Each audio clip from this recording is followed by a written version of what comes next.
उम्मीद करता हूँ आप लोग सब खैरियत से होंगे। आज की वीडियो के अंदर हम लोग बात करेंगे स्पेन के टूरिस्ट वीज़ा और विजिट वीज़ा के हवाले से। एक नई अपडेट आई है, नई अपडेट आपके साथ शेयर करते चले।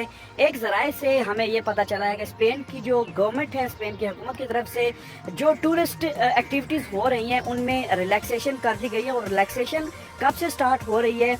आपको पता है कि हर साल स्पेन के अंदर लाखों टूरिस्ट जाते हैं और लाखों विजिटर्स जाते हैं वहाँ पे, डिफरेंट सिटीज़ का विजिट करते हैं और वहाँ पे जो तारीखी शहर है, तारीखी मकामात हैं या म्यूज़ियम है या बीचेज़ हैं, वहाँ पे जाके विजिट करते हैं और अपनी एक ज़िंदगी की जो रिलैक्सेशन मूड होता है उसमें चले जाते हैं। और स्पेन के अंदर वाकई में बहुत ज़्यादा टूरिस्ट जाते हैं और ना सिर्फ यूरोपियन कंट्रीज से, ना सिर्फ ब्रिटिश से, ना सिर्फ दूसरे ममालिक से, बल्कि यहाँ से मिडल ईस्ट से और एशिया की अगर बात की जाए, इंडिया, पाकिस्तान और इन ममालिक से भी लोग वहाँ पे सैर के लिए जाते हैं, जो लोग इसकी इस्तात रखते हैं।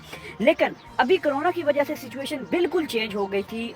बिल्कुल जो है वो टूरिज्म इंडस्ट्री डाउन हो चुकी थी, हॉस्पिटैलिटी की इंडस्ट्री जो है, होटलिंग जो है वो डाउन हो चुकी थी और सबसे बढ़ के जो एयरलाइंस की इंडस्ट्री है वो डाउन हो चुकी थी। लेकिन अभी कुछ नए जो कवानीन आए हैं, नई पॉलिसीज आई हैं, उनको अगर मद्देनजर रखा जाए तो स्पेनिश गवर्नमेंट की तरफ से ऐलान किया गया है कि जो हम फरवरी के अंदर जो चीज़ करते थे, जिसमें एक टूरिज्म को एक बूम मिलता था, टूरिज्म एक बूम पे जाती थी और बहुत ज़्यादा लोग वहाँ पे टूरिज्म के लिए आते थे फरवरी के महीने में, मार्च के महीने में, क्योंकि मौसम भी अच्छा होता है उस टाइम पे और बहुत सारे लोग वहाँ पे टूरिज्म के सिलसिले में जाते हैं। लेकिन अभी फरवरी के अंदर आपको पता है कोरोना की वेव चली है और कोरोना के जो केसेस हैं एक इंक्रीज हद तक बढ़ गए हैं और बहुत ज़्यादा तादाद में बढ़ गए हैं। अभी उसी चीज़ को वापस लेके आए हैं और उस चीज़ को अभी इन्होंने कन्वर्ट कर दिया है मार्च में, मई में, जून में, जुलाई में।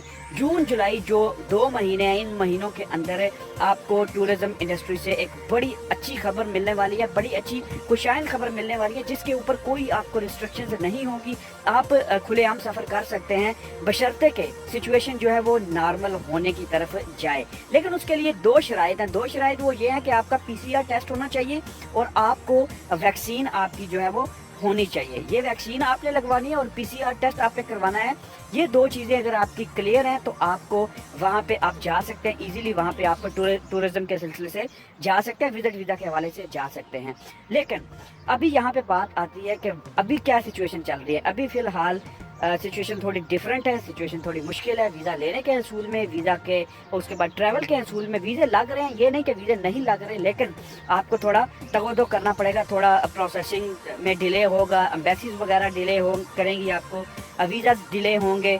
इस सिलसिले में आपको मज़ीद इन्फॉर्मेशन आपको आने वाली वीडियोस के अंदर मिलती रहेगी। लेकिन खुशाइन बात यह है कि आप मई जून अगर आप प्लान कर रहे हैं तो मई जून जुलाई के अंदर आप प्लान कीजिए, इंशाल्लाह आपको ज़रूर वीज़ा जो है वो इशू किए जाएंगे। और अगर ब्रिटिश की बात की जाए, ब्रिटिश एक ऐसा मुल्क है जो कि घूमने फिरने के मामले में, सैर सपाटे के मामले में बहुत ज़्यादा मशहूर है। और हर मुल्क के अंदर, मैं यहाँ पे दुबई में रहता हूँ, दुबई में भी बहुत सारी ब्रिटिश की तादाद है और बहुत सारे लोग यहाँ पे सालाना लाखों हज़ारों की तादाद में यहाँ लोग विजिट के लिए आते हैं। तो आप भी जो है वो तैयारी कीजिए, इंशाल्लाह आपका भी नंबर आएगा यूरोपियन ममालिक के लिए, UK के लिए, US कनाडा के लिए। इंशाल्लाह कोशिश तैयार रखिए, कोशिश कीजिए, तैयार रहिए और आपका भी नंबर एक दिन ज़रूर आएगा। बाकी मज़ीद इन्फॉर्मेशन के लिए चैनल सब्सक्राइब कर लीजिए, बेल आइकन दबा दीजिए ताकि आपको आने वाली मज़ीद जो वीडियो है वो वक्त से पहले मिल सके और आपको तमाम डिटेल्स आपको इस चैनल के तवसल से मिल सके। आपको इस बारे में कोई भी इन्फॉर्मेशन चाहिए, कोई भी जो है टॉपिक चाहिए, जिस पे आपको वीडियो चाहिए, आप कमेंट बॉक्स में अपनी राय का इजहार ज़रूर कीजिए। मैं I try my best to make video for you guys. Thank you very much guys.